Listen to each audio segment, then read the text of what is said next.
Bonjour, c'est encore un plaisir pour moi de pouvoir être avec vous en ce jour. Nous allons parler d'un électrolyte qui est extrêmement important pour l'équilibre électrolytique de notre corps. Il s'agit du potassium.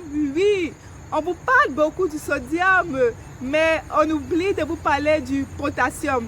C'est la principale électrolyte intracellulaire parce que 98% de notre potassium se trouve en intracellulaire. Et dans l'organisme, il y a une pompe qu'on appelle la pompe à sodium-potassium qui est extrêmement importante et qui permet les échanges afin que nous puissions avoir une parfaite santé. Ce que vous devez savoir, c'est que beaucoup de gens ont un déficit en potassium parce qu'il faut environ 4700 mg de potassium tous les jours. Oui, vous avez entendu, 4700 mg. Donc, si un jour vous dormez et que vous vous levez avec cette crampe qui vous traverse le pied, alors sachez que vous avez un déficit en potassium. Je vous prie de rester jusqu'à la fin de cette vidéo et vous allez continuer d'apprendre avec Sweet Doctor. C'est tout de suite.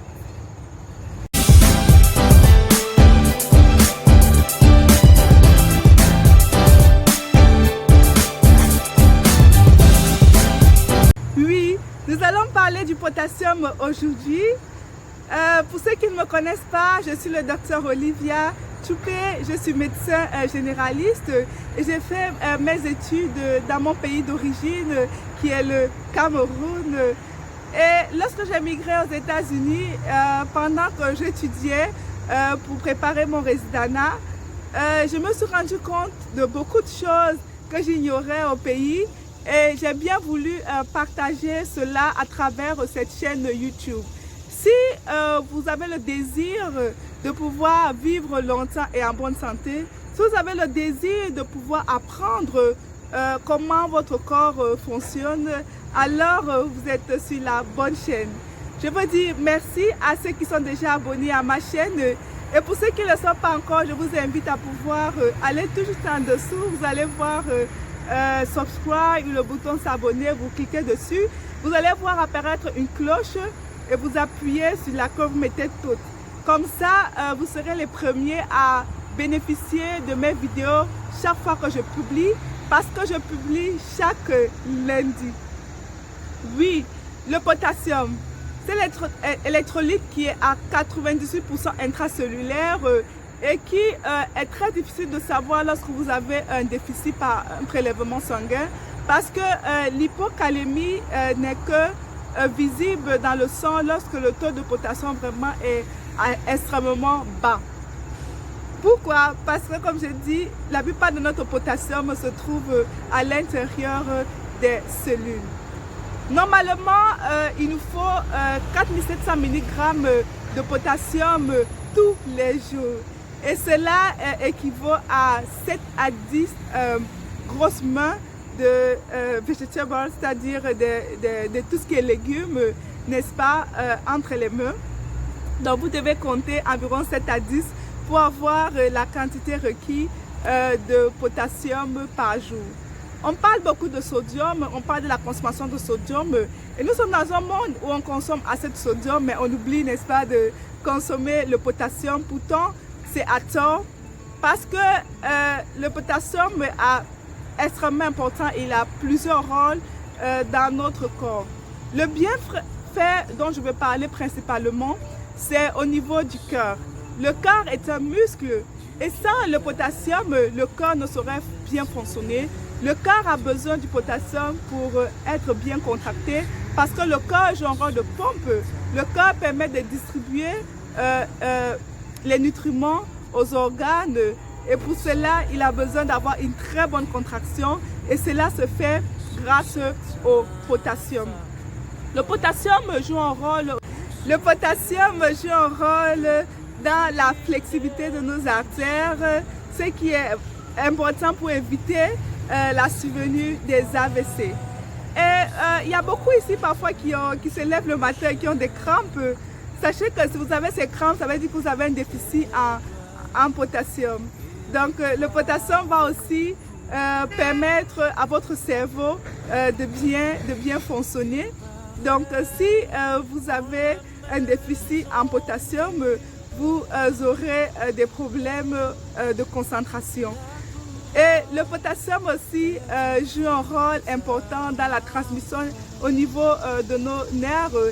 Et c'est justement pour ça que lorsque vous avez un déficit en potassium, vos nerfs ne vont pas très bien fonctionner. Donc, ce qu'on va voir en ce moment, c'est qu'est-ce qui cause en fait le fait qu'on a une hypocalémie dans notre sang. La première chose, ce sont les médicaments.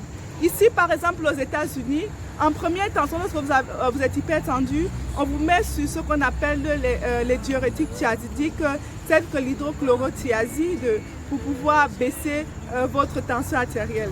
Il s'agit d'un diurétique, ça veut dire que ça va vous faire uriner. Et lorsque vous allez uriner, alors vous allez perdre votre potassium et vous courez le risque d'avoir une hypocalémie.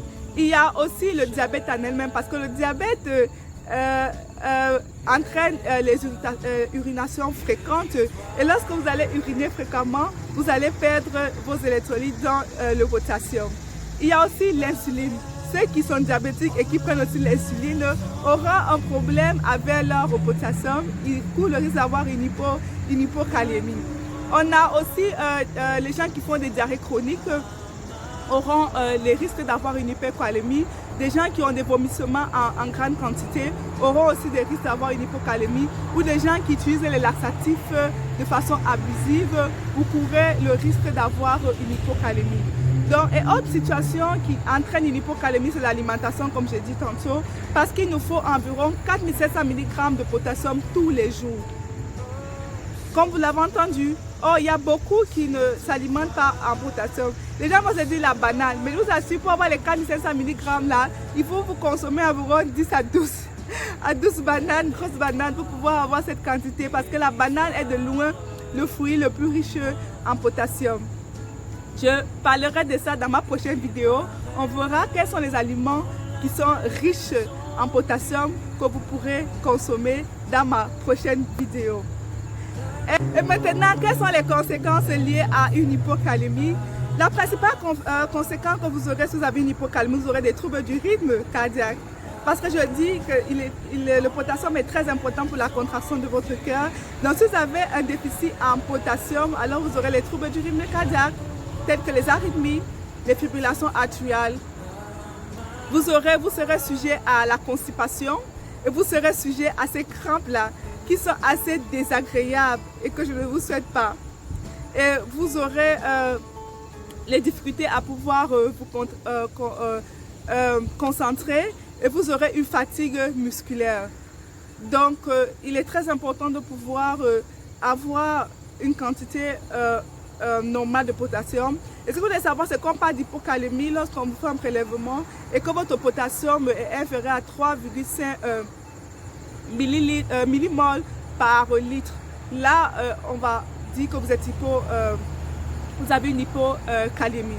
Donc, j'espère que cette vidéo vous a permis de pouvoir comprendre à quel point il est très important de pouvoir consommer du potassium et surtout pour ceux qui sont diabétiques, parce que les diabétiques sont beaucoup à risque d'avoir une hypocalémie qui ne va pas vraiment rater les choses, parce que si vous avez une hypocalémie, alors vous aurez beaucoup d'autres symptômes tels que les neuropathies diabétiques qui vont aggraver davantage votre diabète.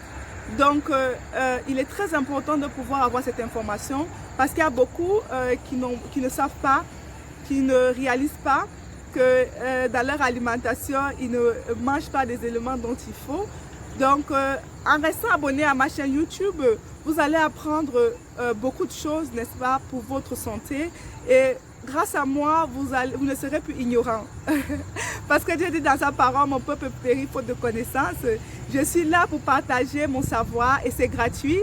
Si vous avez besoin des conseils en privé du docteur, c'est gratuit. Le docteur Olivia va mettre le contact de la clinique pour vous faire suivre et aussi son contact. Ce que vous devez savoir, c'est que le docteur Olivia est là pour vous. Je suis là pour vous aider à avoir une bonne santé. Parce que je ne voudrais pas garder ce secret pour moi. Je voudrais vous aider à comprendre que le corps humain n'est pas un mythe.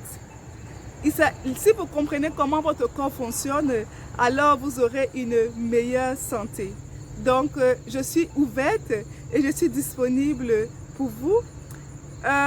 Si vous avez appris quelque chose de cette vidéo, je vous prie de pouvoir liker, de pouvoir partager cette vidéo pour pouvoir édifier d'autres personnes. Ne soyez pas égoïste, ne gardez pas ça pour vous, parce qu'il y a sûrement quelqu'un qui souffre, soit un proche, soit un ami, et qui pourra bénéficier de cela et améliorer sa santé. Je vous dis merci et on se verra la semaine prochaine pour parler des aliments qui sont riches en potassium et que vous devez consommer tous les jours pour pouvoir avoir la quantité requise de potassium qui est de 4700 mg par jour. On se dit à très bientôt. Bye.